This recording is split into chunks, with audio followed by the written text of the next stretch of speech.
The proposal calls for tests that will simulate a T-bone car crash. The NHTSA hopes that the results will pass the proposal and create safer child car seats. Travel experts say it's still far too easy to steal a passport. That's why they say travelers should be more careful than ever. The controversial Sunday alcohol ban has been lifted, at least in part. Area grocery stores can now sell alcohol on Sundays, but bars are still banned from taking part. Lawmakers recently passed a bill to ban smoking on all state college and university campuses. The tobacco-free policy will be enforced at Southeastern starting this coming fall semester. Millions of dollars, money the city says it doesn't have, and it could lead to budget cuts and employee furloughs. Child car seat manufacturers may be facing new safety requirements. The government becomes better and better in terms of testing car seats for safety.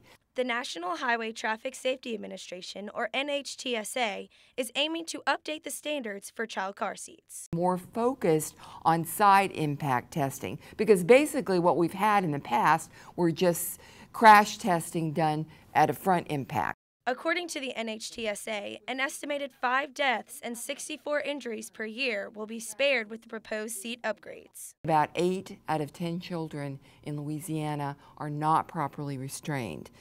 The proposal calls for tests that will simulate a T-bone car crash. The NHTSA hopes that the results will pass the proposal and create safer child car seats. I think it's a really good decision that they're making, not to just focus on the rear and the front, but the side. Parents are praising the efforts and support the stricter safety requirements. You're in the car a lot of the time. We need to make sure that the car seats are as safe as possible, just as we make sure our cars are safe as possible. After years of research, many vehicles now come equipped with side airbags to keep adults safe, and experts say it was time to take a second look at child car seats. What ultimately that's going to mean for families is that your seats are going to be a lot safer. If the regulations are finalized, car seat manufacturers will have up to 3 years to meet the new requirements. For North Shore News, I'm Valerie Ponseti. The debate about Sunday sales of alcohol date to the era of Prohibition, and they still continue today. It's really not a religious issue. These laws probably date back to Prohibition or even Blue Law time, when a hardware store couldn't open on Sunday. And obviously through time they realized that some of these laws were very discriminatory and even quite silly, to be honest with you. So now the hardware stores are allowed to open on Sunday, and I'm hoping at some point they'll extend the courtesy to us as well. The Hammond City Council has revisited the issue several times to decide if local businesses should be allowed to sell beverages with high alcohol content on Sundays. The logic that's used for that is basically, if we don't do it, they're going to go somewhere else and get it anyway.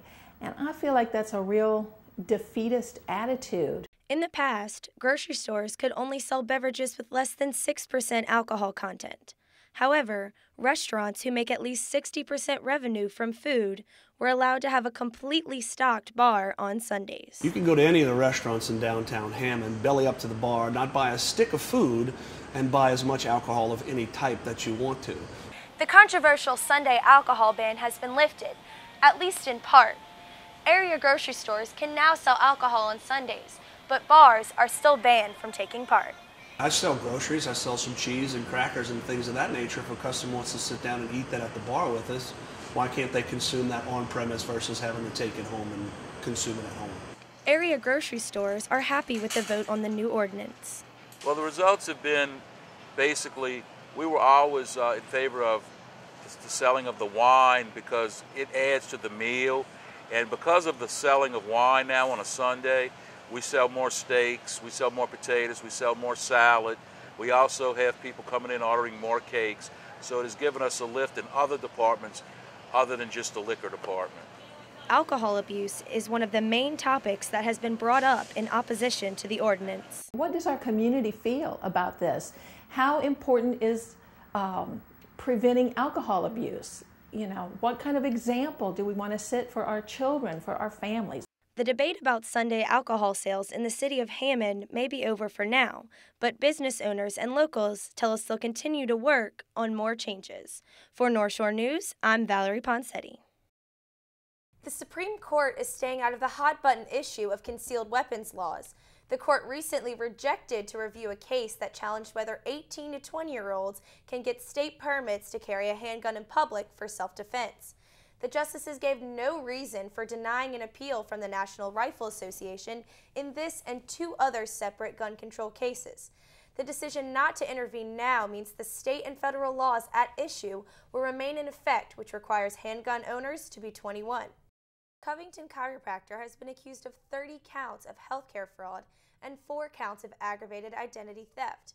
David Killen billed Medicare, Medicaid, and private insurers for products and medical procedures he never performed, including x-rays and expensive allergy tests. He also billed insurers for back braces costing nearly $1,000 each, when he actually gave patients cheaper brands.